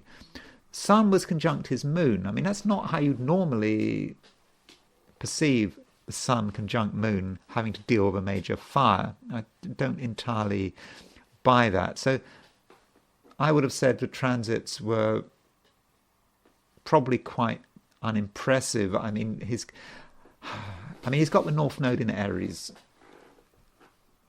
at 28 Aries. So the moon at the beginning of the Palisades Fire was conjunct his North Node.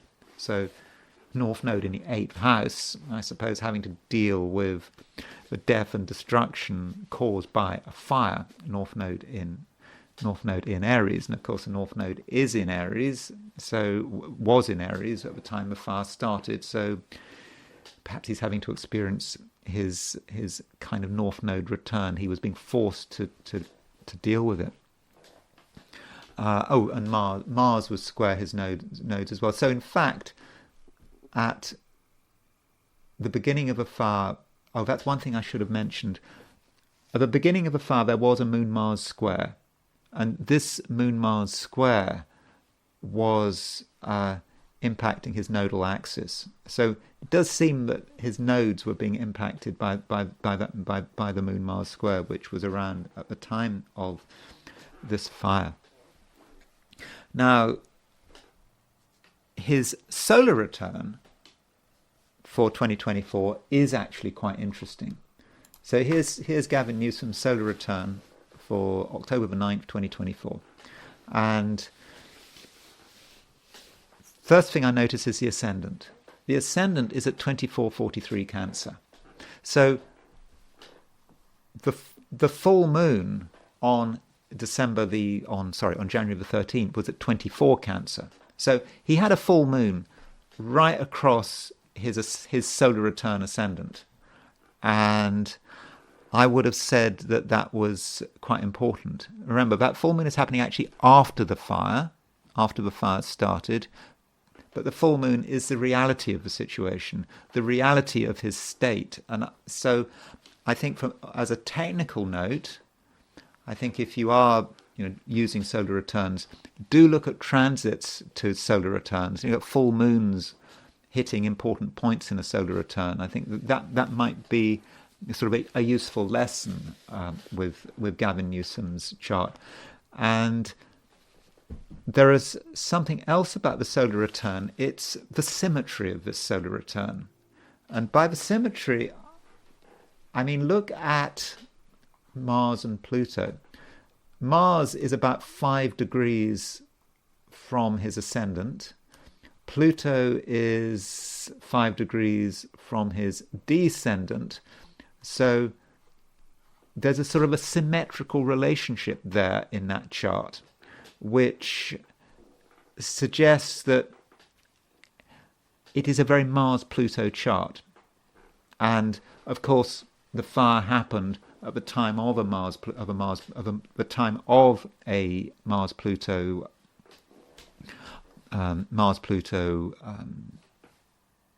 was I going to say? Mars-Pluto opposition, and so that seems to work. And so from a midpoint perspective, if you want to use midpoints, that means that the ascendant is going to be square the Mars-Pluto midpoint, and so that's all that he's having to deal with. And of course, so Mars-Pluto opposition happens in the sky at the time of the fire, and he has to deal with a lot. So I think his solar return is quite important. I also look at that. He's got a moon square Neptune in his solar return. Does he really know what's going on? Was he really focusing on everything he should have been focusing on? And it's perhaps also, of course, we know that this fire is likely to have had a fairly devastating impact on his political career. Going down from the governor, we get the mayor of Los Angeles. Now, I know that California gets a lot of criticism. I mean, in the news, people are criticizing California left, right, and center. But tell you, there's one thing that's really good about California.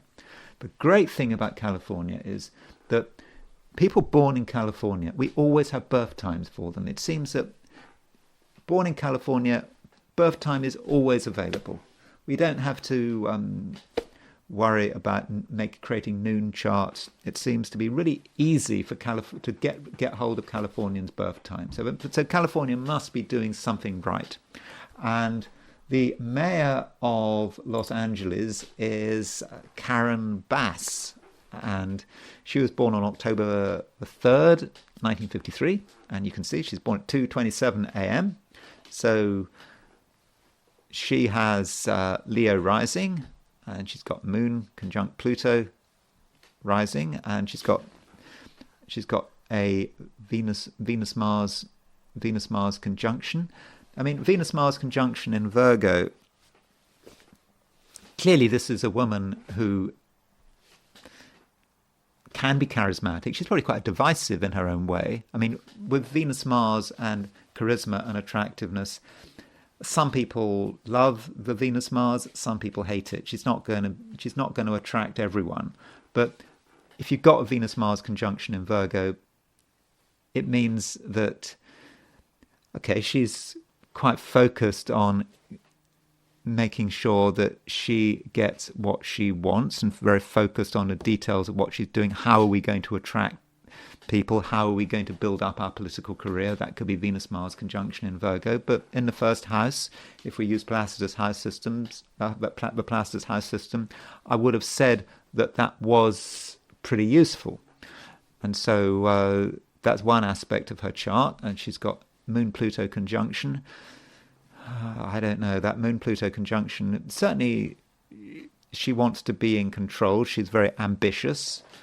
And I think looking at her career, she's ambitious. I think she's a social worker, and I think she was a physician's assistant, but she did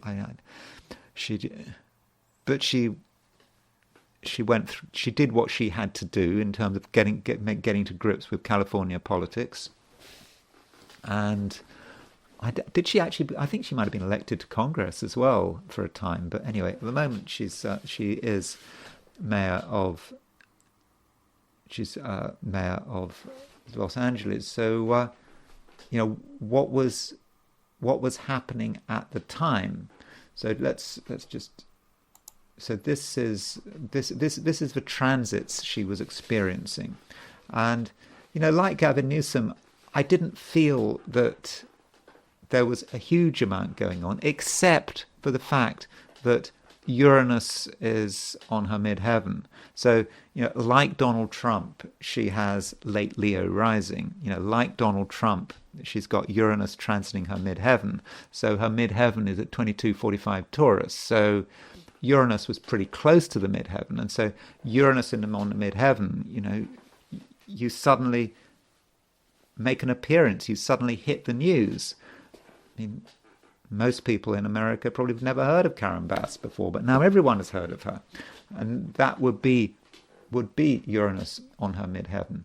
So at least she's getting attention, though, of course, in this case, it's attention for the wrong reasons. Now, I don't think there is much else to report in terms of her transits, but obviously transits are not the only thing to look at. The Mars was at 2930 Leo, so Mars was pretty close to her south node, and also Saturn. We had that Mars-Saturn sesquiquadrate again hitting her nodes, and so her nodes are getting activated, and that south node in the 12th house, or the north node in the 6th, it was being activated at the time of the fire. So that could have helped explain it. And if we looked at some of these charts, the nodes keep coming up, and the fact that the north node is in Aries, and we saw that with Gavin Newsom, and in fact we have a nodal trine. So the north node was sextile. The north node was sextile her north node, and the south node was sextile her south node. So it's all about her nodes, and it's all about her destiny, and it's all coming together. But again, I don't think the transits were particularly impressive. Then there is her solar return. Now, her solar return is interesting, and so solar return, this is set for October the 2nd, 2024. And solar return has the moon at 8:17 Libra, and her true black moon Lilith at 9:53 Libra, and her sun at 9:55 Libra. So there was an exact true black moon Lilith to her sun, and in fact her solar return happened on a new moon. And so when you've got a solar return on a new moon, that often indicates a big event. And this is a north node in the 12th house, something perhaps that she wasn't entirely aware of, but it was a new moon, and we had a new moon conjunct true black moon Lilith in her solar return. And so this is something that really seems to have caused a lot of trouble for her. And then we have her solar arc direction. So she's 71 years old, so we move, is that 71 years old, I think? Yes, 71. And so we move all her planets 71 degrees, and we get her solar arc directions. So we move everything 71 degrees. And so she has this Venus-Mars conjunction in Virgo. And if we move the Venus-Mars conjunction approximately 71 degrees, or it's going to be, I think, a bit less than that, but we get Venus at 22:23 Scorpio. Now she's got her IC at 22:45 Scorpio. So Venus-Mars conjunction was hitting her IC, and so this is when the fire started. Venus was exactly on her IC. Now, you wouldn't normally associate Venus on the IC with a fire, but I think it's the fact that it's connected with Mars. So Mars had made that conjunction with her IC maybe 6 months ago, but then Venus comes along and brings it all up, and that's when the fire started. So I think in terms of her directions, that Mars contact is certainly worth talking about. So those are a few charts relating to the California fire. I haven't really given the fire a great deal of thought, but I think that some of these charts are really sort of indicating that something was going on in terms of the people involved. In particular, Gavin Newsom and Karen Bass, but we can also say how the United States was connected. And I think that Mars-Uranus conjunction in the United States chart being hit by Saturn really does indicate some of the drama of the fire. Of course, it's difficult to distinguish in the American chart, is it about Donald Trump about to become president, or is it about the fire? But I think in this case it probably is about the fire. So that's it. That's all I'm going to say for today. Thank you very much for listening. If you enjoyed this video, I'd be very grateful if you were to like it. If you're not subscribed, I'd be super grateful if you were to subscribe. And if you want to buy me a coffee, there is a link in the description. And I will talk to you again tomorrow.